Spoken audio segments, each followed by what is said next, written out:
Pharmacy के scope और pharmacy के गोल्डन एज के बारे में बताऊंगा। गवर्नमेंट जॉब में दिया जाएगा एज अ फार्मासिस्ट। फार्मेसी के स्कोप और बढ़ेंगे ना कि घटेंगे।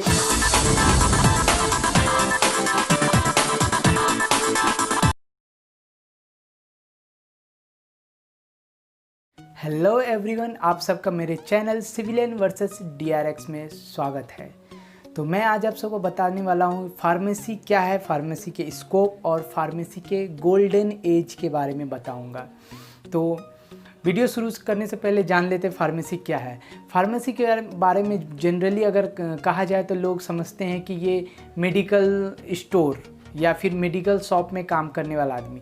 तो ऐसा नहीं है। दवा के डिस्कवरी से लेकर के दवा के सेल्स तक हर जगह पे फार्मासिस्ट और फार्मेसी ही होते हैं।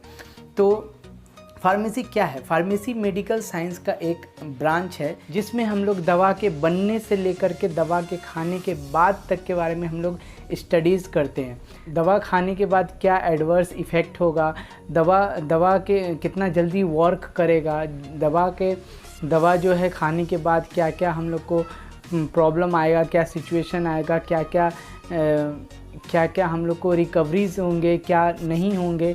तो ये सब चीज़ के बारे में हम लोग स्टडीज़ करते हैं। सिंपली भाषा में अगर कहा जाए कि फार्मेसी क्या है। वहीं अगर कोर्स की बात करें तो इसमें जो डिप्लोमा इन फार्मेसी होता है, बैचलर इन फार्मेसी होता है और फार्म डी होता है। जो बी फार्म और डी फार्म लेने के लिए 10+2 साइंस बैकग्राउंड से होना चाहिए, ठीक है। डी फार्म आपको 2 साल का कोर्स होता है जो कि आप कर सकते हैं, और उसके बाद अगर आप आगे हायर स्टडीज़ करना चाहते हैं तो उसके बाद आपको बी फार्म करना होगा जो कि 4 साल का कोर्स होता है। और उसके आगे भी आप करना चाहें तो आप फार्म डी कर सकते हैं जिसमें आपको प्रिस्क्रिप्शन लिख सकते हैं, ऐसा इसमें कहा जाता है।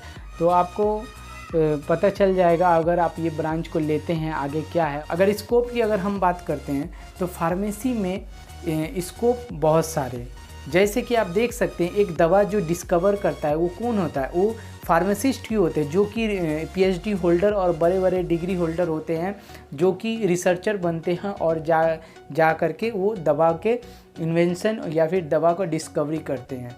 उसके बाद दवा को जो कंपनी में मैन्युफैक्चर किया जाता है वहाँ पर भी फार्मासिस्ट ही होते हैं। और उसके बाद उस दवा को जो मार्केटिंग में उतारा जाता है वहाँ पर भी फार्मासिस्ट ही होते हैं। जैसे जो एमआर जिसको कहा जाता है मेडिकल रिप्रेजेंटेटिव। उसके बाद अगर बात किया जाए तो दवा को जो डिस्ट्रीब्यूट करता है मेडिकल शॉप में उससे भी कहते हैं, वहाँ पे भी फार्मासिस्ट ही होते हैं।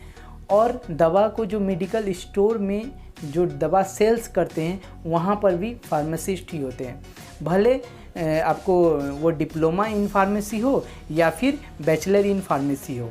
अब अगर बात की जाए फार्मेसी के गोल्डन एज के बारे में तो आने वाला अगला 15 साल में फार्मेसी का गोल्डन एज होगा।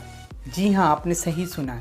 गोल्डन एज कैसे होगा वो मैं आपको बताऊंगा। उससे पहले आपको स्क्रीन पे दिख रहा होगा कि एक ग्राफ, उस ग्राफ में आप देख सकते हैं 2001 से 2005 में रेवेन्यू ऑफ फार्मास्यूटिकल मार्केटिंग में आप देख सकते हैं कि ग्रो कितना कम था। उसके बाद अगर देखा जाए अगर अगला 15 साल में 2005 से 2020 तक ग्राफ आप देख सकते हैं कितना हाई गया है। तो आप समझ सकते हैं कि किस तरह से दवा होल्ड हुआ है, समझ सकते हैं आप किस तरह से दवा डिस्कवर की होगी। दवा ने कोहराम मचाया और फार्मेसी का ग्राफ ऊपर चल गया। तो आने वाला 15 साल गोल्डन एज कैसे होगा वो आप इस बात से अंदाज़ा लगा सकते हैं। बड़े बड़े जो बिजनेसमैन जैसे कि बिल गेट्स, उनके जैसे बिजनेस मास्टर माइंड भी ये सोच रहे हैं कि पैसा कहाँ खर्च किया जाए और कहाँ से ज़्यादा हमें मुनाफा और प्रॉफिट हो। तो उनके जैसे लोग भी सोच रहे हैं कि अब जो है हमें ज़्यादा मुनाफा के लिए हमें फार्मास्यूटिकल मार्केटिंग में हमें पैसा इन्वेस्ट करना चाहिए। तो आप समझ सकते हैं कि आने वाला वक्त में किस तरह से फार्मेसी ग्रो करेगा। जो बिल गेट्स जैसे इंसान भी सोच रहे हैं कि फार्मेसी का कैसे ग्रो करेगा। तो इसी से आप अंदाज़ा लगा सकते हैं।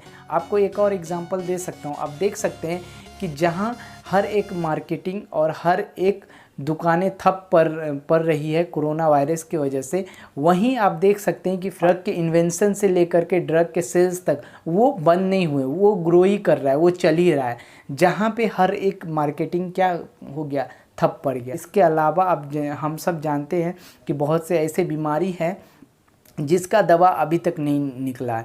और बहुत सारे फार्मेसिस्ट जो कि रिसर्चर बन करके रिसर्च कर रहे हैं कि ऐसे जो है नए नए दवा आए और नए नए बीमारियों का सॉल्यूशन निकले। जैसे कि एड्स और कैंसर के बारे में आप देख सकते हैं कि इनके पूरी तरह से इनका इलाज के बारे में नहीं है। 3rd स्टेज में अगर चला जाए कोई व्यक्ति तो उनका इलाज नहीं किया जा सकता। तो आप इस बात का अंदाज़ा लगा सकते हैं कि आने वाले वक्त में किस तरह से फार्मेसी ग्रो करेगा। तो अगर आप फार्मेसी लेने के बारे में सोच रहे हैं तो आप बिल्कुल लें। तो हमारे चैनल में बने रहिए और वीडियो अच्छा लगे तो प्लीज़ लाइक शेयर और सब्सक्राइब करें। Thanks for watching.